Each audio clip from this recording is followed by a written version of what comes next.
Денсаулық сақтау саласы кадрларының біліктілігін арттыру және сертификаттау курстарынан өткендігі туралы құжаттарды беру. Қызметті алу үшін денсаулық сақтау, рұқсаттар беру құжаттары бөліміне өтіңіз.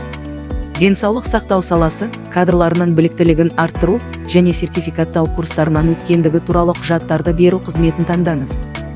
Лицензиярды таңдаңыз. Қажетті деректерді толтырыңыз. Келесі бетте өтінішті толтырыңыз.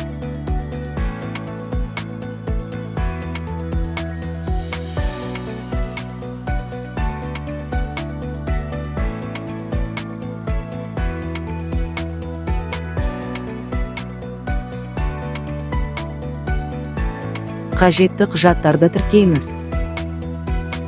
Өтінішке қол қойыңыз. Өтініш мәртебесін менің өтініштерім бөлімінен қадағалай аласыз.